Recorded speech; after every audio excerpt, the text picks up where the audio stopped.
Hey everyone, it is late at night and I'm Norman. I recently traded the Esprit watch. That watch was super cool. The case dimensions were amazing, the design was intriguing. It was actually a tempting watch. I considered trading one of my own pieces for it for a bit, but I already have an avant-garde watch that has a similar overall aesthetic, so I decided to put it up for trade, and it was traded for two watches that are both pretty fun. There's this intriguing sports watch that has animations, and as you'll see in a few minutes, you can change those up. And look at this chronograph watch. And I'm going to show you that this chronograph is different than any other chronograph I've encountered so far. So let's take a look at these watches.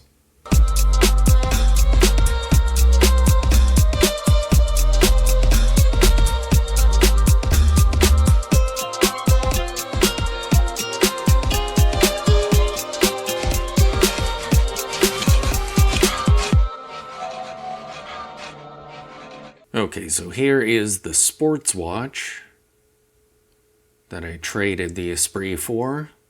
This is a Scheme watch, or Scheme. I think I've heard it pronounced Scheme. And I believe this is an affordable brand that you can get on AliExpress. I don't really shop there, but I'm pretty sure that's where I've seen all the other Schemes show up that I see on YouTube and whatnot. These animations are really fun. It's interesting. There is no mode that displays the time primary. It's always the seconds. The time and date are down here. So we have the hours, the minutes, the day of the week, and the date, and then the seconds up here. And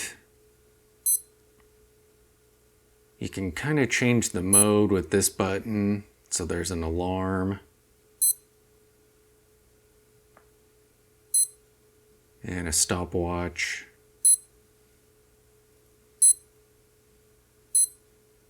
And then back to time. What was this first one? Okay. Think that, yeah, that looks like the date, but it's way off on the year. But, yeah. You can change these animations.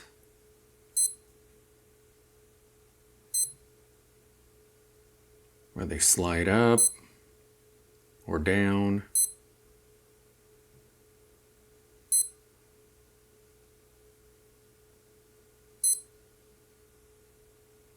I personally kind of like this blinking style. I feel like it's a little bit more subtle than the other ones, or a little bit less movement happening. Sort of.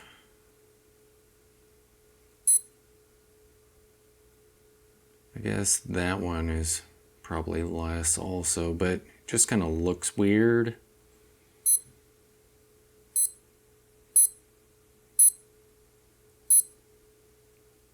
Yeah, that's the one that I personally prefer.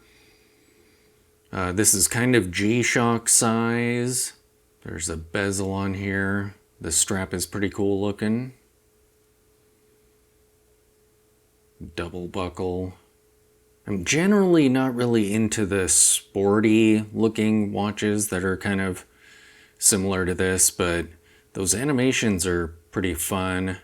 And I kind of like this weird, like, sort of bezel that's inward facing. Almost like an external rehaut or something. Very interesting design. And speaking of interesting design, this one looks really cool. It has kind of an avant-garde style to it. I like that they went with a round date window. It kind of fits the overall look of the watch. The 12 o'clock as the only indice on here is pretty cool. And look at that seconds hand. That is so great. It's on this light colored strap, which I think fits the aesthetic really well. It looks good with the light blue and the orange. Yeah. And this watch is kind of deceptive. It actually has a pretty large case, but it doesn't look like it does. And perhaps the wildest thing about this watch is the chronograph. So the viewer that traded this to me had mentioned the functionality of this chronograph, but I kind of forgot about that. So when the watch arrived, number one, I was impressed by its appearance, its aesthetics and design, and was just kind of messing around with it. Hit the chronograph button, and nothing happened. And I totally forgot about our discussion, so I wrote back and was talking about how great this watch looks. Too bad the chronograph doesn't work. And he responded, "Oh, I thought I explained that how it works." And at that point I remembered and told him that I had forgotten about that, and that was on me. So this is kind of like, almost like an egg timer. It's not really a chronograph. So when you hit this, it activates this subdial here. And every minute, this is going to increment. So it's not like it measures fractions of a second like a lot of chronographs do. This just tracks minutes, which could be pretty handy. So if you're cooking food and want to time it, this would be a great chronograph for stuff like that, where you don't need anything more precise than minutes. So you can see that it's moved. What's also interesting is resetting it. So if we let this hand go far enough around, it's not very far now, but we'll stop it. And to reset it here, you would think you just push this and it goes back, but you can see, if my camera focuses, it actually slowly went back. Okay, let's start it up and let it go. And we're going to let it go for a little while we do the review of this watch, and then we're going to try this reset, because I thought that you had to keep pushing it over and over again. Let's find out if it's more the case that it just slowly resets. And this video is kind of like a mix of a first impressions video and a review. I'm not going to go into super depths on this. I'll give you its specifications and stuff, but I'm not going to mess with the time or anything. If you guys do need something completely thorough as a review on this, just let me know. But just kind of showing you the watch, because both this and the sports one are going to be available for trade. And I was thinking about making them available as a pair. So if you have one watch you want to trade with both, you can.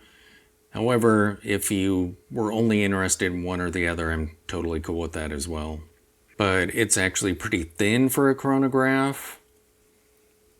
It looks really well proportioned, and it's just so much fun.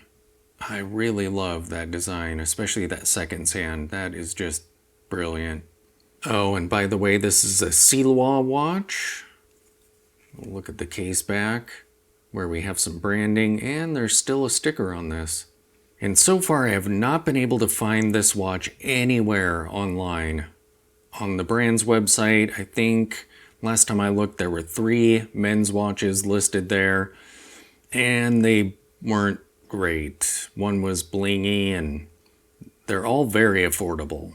I think they were all less than $75, around $50 to $60, but this one was nowhere. And I did an image search, didn't see it anywhere. Regular searches haven't yielded anything, so I'm not sure what kind of movement is in this, or for sure what kind of crystal it has. It is not sapphire, so probably mineral. But let's go through the specifications. The case size is 44 millimeters, which is crazy because it doesn't look like it's that big. Wild. The case height is 12 millimeters. The lug to lug is 50 millimeters. The lug width is 22 millimeters. Like I said, the crystal is probably mineral. And the movement is quartz, as you can see, but until I find this watch online, I'm not sure exactly what is in this. The water resistance is 30 meters. Tonight I'm wearing the Maven watch, which I purchased as a celebratory watch at one of the 1,000 subscribers milestones. This is such a cool watch.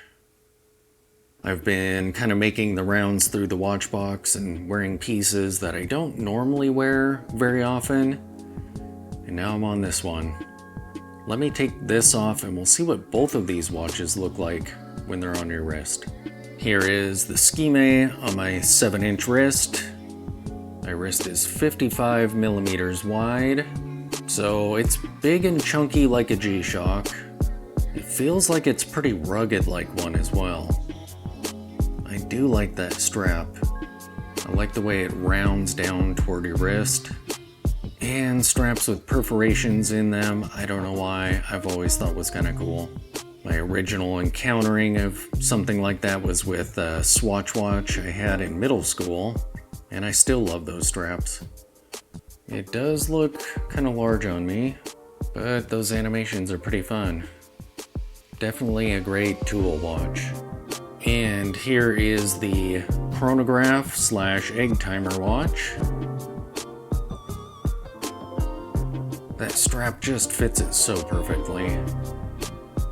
And I'm used to wearing smaller watches, so it does look large on the wrist, but when you're holding the watch and just looking at it, it doesn't look huge. I feel like this wears like a 41 or 42 millimeter watch, but my scale judgment on watches may be a bit skewed since I generally wear vintage size pieces, sub 40 millimeter, but like I said, that design is just so great. And if you are interested in these watches or any other watch that I have up for trade, my email is in the show notes of every video. Just reach out to me and we'll have a discussion. Okay, before we wrap up this video, let's try this reset. So I'm gonna try hitting it just once. And we'll see what this hand does. Peek at it over the camera. Yeah, it doesn't appear to be moving, so I think you do have to like walk it back or hold it down. Let's see. I think I was out of focus there because I'm looking at the watch. Yeah, I think that was what the viewer had said. You have to like repeatedly hit the button and kind of walk it back, but doesn't look like it's moving at all. Interesting.